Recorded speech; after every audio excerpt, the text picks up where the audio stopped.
78 سال کی عمر میں حضرت ابو ہریرہ رضی اللہ تعالی عنہ کا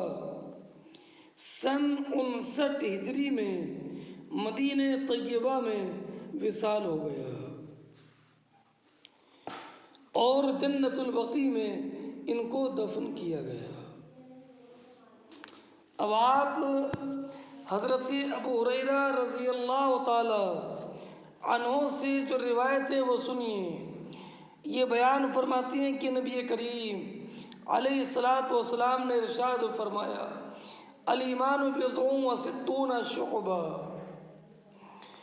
شعبہ کے معنی حصے کیا ہیں، ٹکڑے کیا ہیں،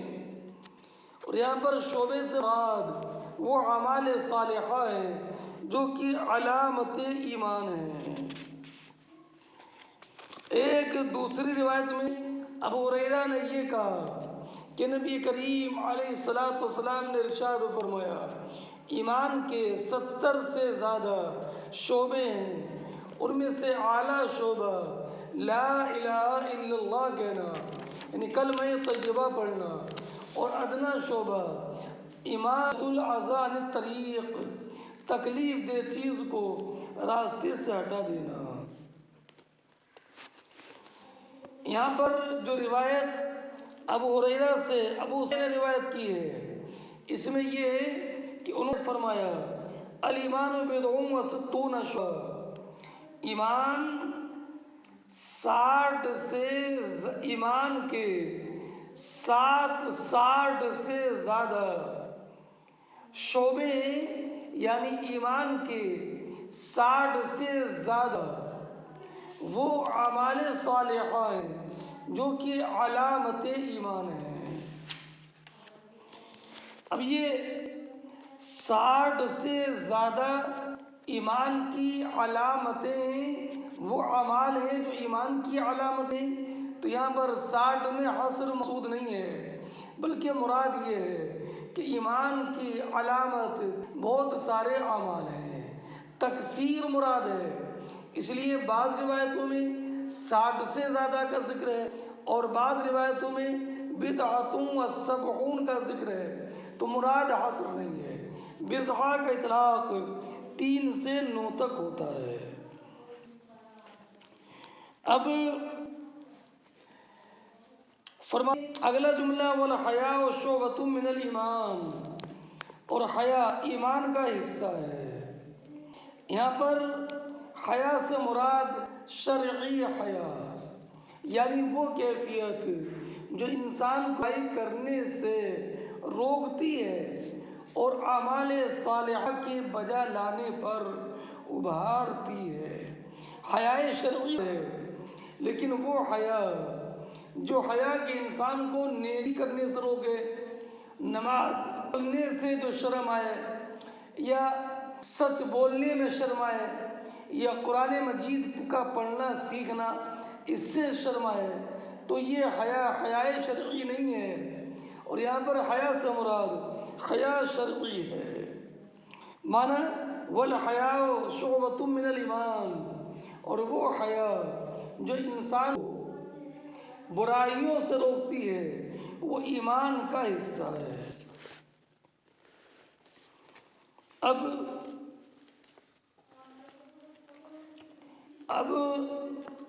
اگلا باب دیکھیے، باب المسلم من سلم المسلمون من لسانہ و یدہ۔ یہ بات اس بارے میں ہے کہ کامل مسلمان وہ مسلمان ہے کہ جس کی زبان اور ہاتھ سے دوسرے مسلمان محفوظ ہیں۔ حدیث پاک میں زبان اور ہاتھ کا ذکر ہے، تو یہ ذکر نفی معدہ کے لیے نہیں ہے، یعنی یہ نہیں ہے کہ کامل مسلمان وہ ہے کہ جس کے ہاتھ اور زبان سے دوسرے مسلمان محفوظ رہیں، اور اگر لات مار دے یا اپنے سر سے کسی کو تکلیف پہنچا دے تو یہ جائز ہے، یہ نہیں ہے، بلکہ زبان اور ہاتھ کا ذکر اس لیے کہ زیادہ کر ایذا رسانی ہاتھ اور زبان سے ہی ہوتی ہے، اور لسان کو مقدم کیا ایت پر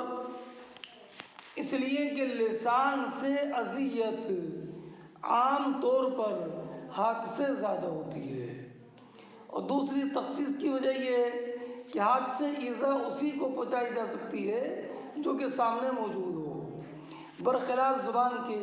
کہ زبان سے ایذا پہنچانے کے لیے یہ شرط نہیں ہے کہ وہ سامنے موجود ہو، بلکہ اگر وہ سامنے موجود نہ ہو تو زبان سے غیبت کر کے چغلی کر کے ایذا پہنچائی جا سکتی ہے۔ اور تیسری بات یہ ہے کہ ہاتھ سے جو تکلیف ہو جائے اس کی تلافی ہو سکتی ہے، مگر زبان سے جو تکلیف ہو اس کی تلافی بہت مشکل ہوتی ہے، جیسے کہ آپ نے شعر پڑھا ہے جراحۃ السنان لها القیام ولا یلتام ما جرح اللسان۔ اب آپ اس حدیث کے راویوں کو دیکھیے، امام شعبی اس کی روایت کرتے ہیں عن عبداللہ ابن عمرو ابن عاص، یہ عبداللہ ابن عمرو ابن عاص یہ صحابی ابن صحابی ہیں، ان کے والد عمرو ابن عاص یہی فاتح مصر ہیں، یہ اپنے باپ سے پہلے ایمان لائے، اور ایک خاص بات یہ ہے کہ ان میں اور ان کے والد کی عمر میں صرف 12 سال کا فرق تھا۔ عبداللہ ابن عمرو ابن عاص یہ بھی مکثرین حدیث صحابہ میں عبداللہ ابن عمرو ابن عاص کا نام ہے، عبادل اربع میں بعض لوگوں نے انہیں بھی شمار کیا ہے۔ یہ نہایت عابد زاہد شب زندہ دار تھے، اور راتوں کو خلوت میں روتے روتے ان کی آنکھیں خراب ہو گئیں اور آخری عمر میں نابینا ہو گئے۔ نبی کریم علیہ السلام سے انہوں نے حدیث لکھنے کی اجازت مانگی تو نبی کریم علیہ السلام نے انہیں حدیث لکھنے کی اجازت عطا فرمائی۔ حضرت عبداللہ ابن عمرو ابن عاص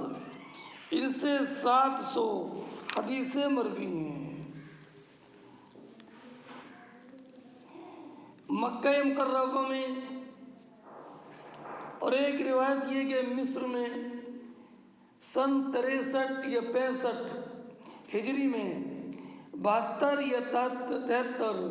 سال کی عمر میں ان کا وصال ہوا۔ اب آپ حدیث کا ترجمہ سنیے، یہ بیان فرماتی ہیں کہ نبی کریم علیہ السلام نے ارشاد فرمایا المسلم من سلم المسلمون من لسانہ و یدہ والمہاجر من ہجر ما نہى اللہ عنہ۔ فرماتے ہیں المسلم میں لام برائے جنس ہے، اور جنس جب بولی جاتی ہے تو اس سے مراد فرد کامل ہوتا ہے، تو معنی یہ ہوگا المسلم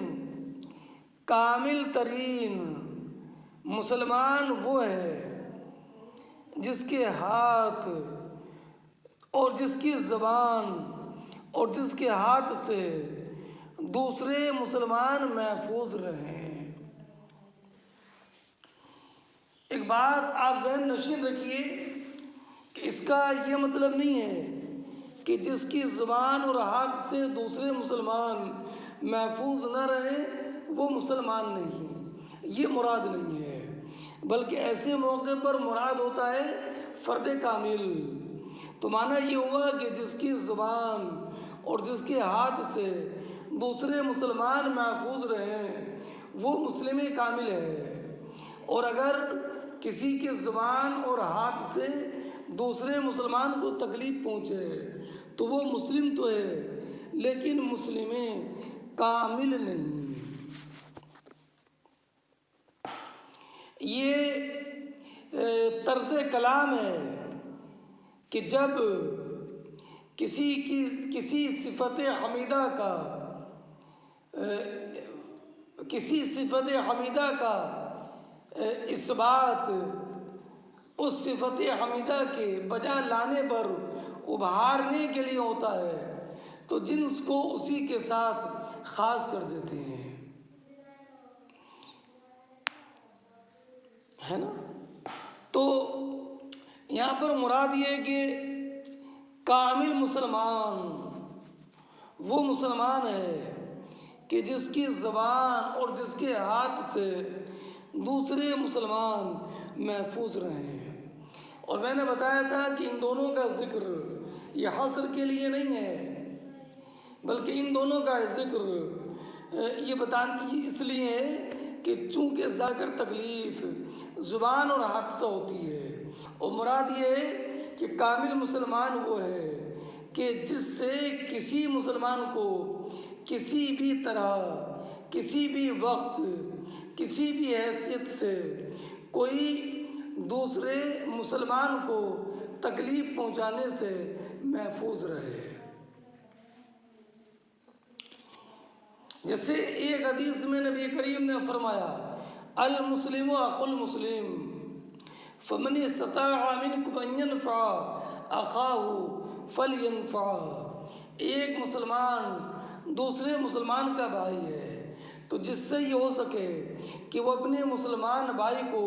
کوئی نفع پہنچائے تو اس کو نفع پہنچانا چاہیے۔ اس سے ہی معلوم ہوا کہ مسلمان دوسرے مسلمان کا بھائی ہے، تو کسی بھی مسلمان کو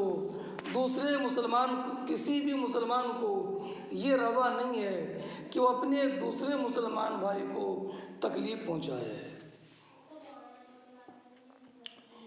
اور سرکار نے فرمایا والمہاجر من ہجر ما نہى اللہ عنہ، اور کامل مہاجر وہ ہے کہ جو ان تمام باتوں کو چھوڑ دے جن باتوں سے اللہ رب العزت جل جلالہ نے روکا ہے، منع کیا ہے۔ فتح مکہ کے بعد ہجرت کا دور ختم ہو گیا، سرکار نے فرما دیا لا ہجرت بعد الفتح، اب فتح مکہ کے بعد کوئی ہجرت نہیں۔ تو بعد میں اسلام قبول کرنے والے جب ہجرت کرنے کی فضیلت کو سنتے تو ان کے دل میں یہ کسک اور تمنا پیدا ہوتی کاش ہم بھی فتح مکہ سے پہلے ایمان لے آتے اور ایمان لا کر مدینہ طیبہ ہجرت کر کے جاتے تو ہمیں بھی ہجرت کا ثواب حاصل ہوتا۔ تو نبی کریم علیہ السلام نے ان کی اس تمنا کی تکمیل کے لیے ارشاد فرمایا اے میرے صحابہ، اگرچہ تم مدینہ طیبہ کی طرف ہجرت نہ کر سکے